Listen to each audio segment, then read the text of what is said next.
La crisis provocada por el coronavirus, por la que atraviesa México y el mundo, es un problema que nos afecta a todos y por lo tanto nos ocupa a todos. Por eso el 3 de abril entregamos, presidente, lo que para diferentes organizaciones, académicos, especialistas y para Movimiento Ciudadano son los elementos esenciales que tendrían que integrar el Plan Económico de Emergencia para México. Esperamos con ansia su anuncio, presidente, y nos llevamos una desgarradora sorpresa. Después de su plan, que no fue plan, no hubo certezas, solo más incertidumbre. Primero, lo más importante que le propusimos fue salvar vidas. Propusimos destinar todos los recursos necesarios para lograrlo. Usted minimizó el problema y además trató de engañarnos. Comparó a México con la India por ser de los países con menos casos confirmados. Pero lo que se le olvidó decir, presidente, es que también es de los países donde menos pruebas se han realizado. Dijo que México cuenta con 6,400 camas de terapia intensiva, pero se le olvidó que hace unos días el subsecretario López-Gatell dijo que solo contamos con 2,500 y no nos han dicho cuántas están ocupadas por otros pacientes que ya se encuentran en terapia intensiva por otros padecimientos.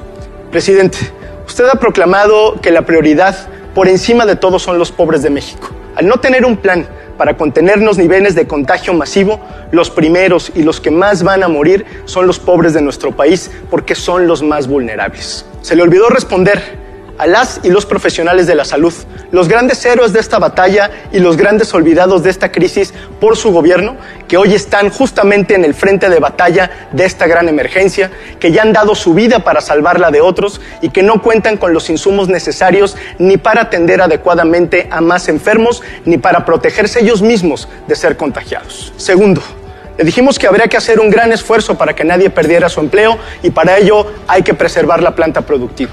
A pesar de que son las tienditas, panaderías, estéticas, talleres, ferreterías y un sinfín más de micro, pequeñas y medianas empresas las que generan el 70% de los empleos formales y representan casi el 60% del PIB, se le olvidó incluirlos, aunque sea en una sola medida de apoyo para todos ellos. Con esa omisión pone en riesgo el empleo de cientos de miles, quizá millones de hombres y mujeres.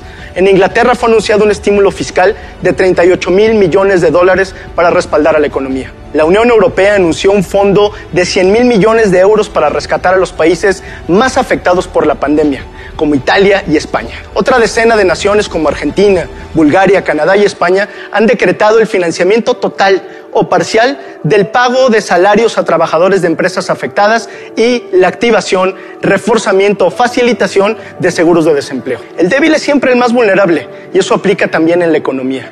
Si países mucho más fuertes económicamente que México se están protegiendo, ¿por qué insistimos en una ruta que parece llevarnos al suicidio? Usted sostiene que con las medidas que ha tomado su gobierno se generarán 2 millones de nuevos empleos en 9 meses. Se le olvidó explicar cómo, en medio de un panorama recesivo que se prolongará más durante todo el año, se crearán más de 200,000 empleos formales al mes. ¿Qué va a hacer las personas que ya hoy están perdiendo su empleo?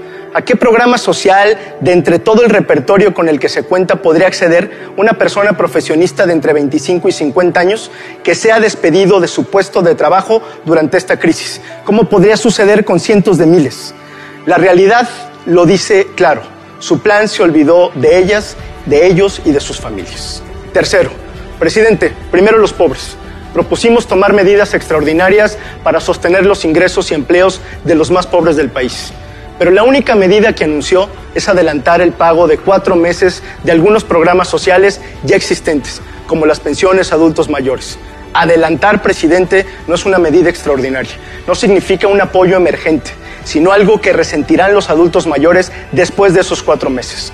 Esa medida no mejora sus ingresos, solo modifica la forma y el tiempo en el que los van a recibir. Y con eso, con todo respeto, presidente, se está burlando del sector de la población más vulnerable, más afectada por la pandemia y con mayor tasa de mortalidad, según muestran todas las cifras existentes sobre el impacto del coronavirus en el mundo. Primero los pobres, pero usted insiste, presidente, en dedicarle cientos de miles de millones de pesos a proyectos cuyo costo financiero e impacto ambiental los vuelven inviables. A un tren, a un aeropuerto, a una refinería, que no le traerán beneficios ni inmediatos ni directos a los millones de pobres de este país. La Secretaría de Hacienda ya adelantó que para 2021 se pretenden destinar 27,000 millones de pesos al Tren Maya y 28,000 millones de pesos al aeropuerto de Santa Lucía. Es decir, 14 veces más de lo presupuestado para este año, mientras que al sector salud no se le plantea un solo aumento. Cuarto, propusimos un plan para gestionar recursos en otras instancias, una mayor intervención estatal y un incremento del gasto público. Pero usted ni siquiera habló de una verdadera reasignación de los recursos públicos. Presidente, se le olvidó qué es el neoliberalismo. Su plan es más neoliberal que el de sus adversarios. Intensificar la mal llamada austeridad, no usar recursos públicos para estimular la economía, no dar créditos y prórrogas a empleados y a quienes generan esos empleos, es justo lo contrario de lo que hoy necesita la economía. Se necesita que le inyecten recursos, no desaparecerlos. Se necesita que haya consumo. Hoy somos el único país del mundo que se aferra al austericidio. Quinto, no le pedimos condonar impuestos, pero sí otorgar facilidades para el pago en plazos razonables, luego de la crisis sanitaria, cuando la actividad económica se haya regularizado. España ya puso en práctica una medida como esta, para diferir impuestos por 6 meses a pequeñas y medianas empresas, así como a trabajadores independientes. Italia adoptó una medida similar. La suspensión de embargo a empresas y la eliminación del pago de servicios son otras de las decenas de acciones que otros países han ejecutado. Usted solo anunció que se devolverá el IVA con prontitud a los contribuyentes. Se le olvida que esta es una obligación del Estado, no una medida ante la crisis. A la larga, sin este tipo de facilidades, los contribuyentes simplemente no podrán pagar sus impuestos. Y si no pagan, entonces sus programas sociales no se podrán sostener. No nos engañemos. No puede distribuirse una riqueza inexistente y no puede repartirse lo que no se tiene. En conclusión, presidente, para pesar y perjuicio de todos los mexicanos, lo más relevante de su discurso es todo lo que no nos dijo, sus omisiones, sus olvidos y los olvidados. Hay momentos en la historia de la humanidad que son momentos definitorios, donde las naciones se juegan más que las diatribas políticas, se juegan la vida y el futuro. Esta pandemia global nos pone justo ante un momento como este, y usted parece no comprenderlo. Entre sus verdades y los hechos hay un abismo de diferencia. México sigue sin plan. Aun cuando usted afirme lo contrario, no tenemos una respuesta específica y clara para atender la peor pandemia del siglo, ni en términos sanitarios ni en términos económicos. Presentó un informe, el mismo informe que hubiera dado sin coronavirus, con o sin crisis.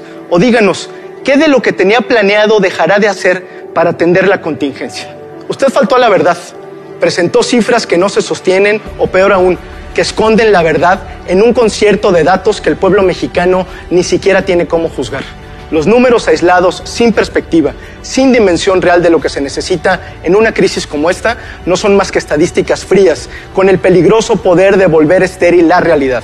Presidente, por el bien de nuestro país, los números tienen que decirnos más de lo que usted desea que nos digan. Su informe demostró que no hay liderazgo, o peor aún, que está siendo utilizado en perjuicio de México. Usted, como nosotros, sabe que una buena parte de los mexicanos lo respaldan, lo escuchan y lo siguen. Le pedimos, por el bien del pueblo al que se debe, que no utilice el poder de su palabra para llevarlos por el camino equivocado. Presidente, gobernar también es rectificar. Movimiento Ciudadano.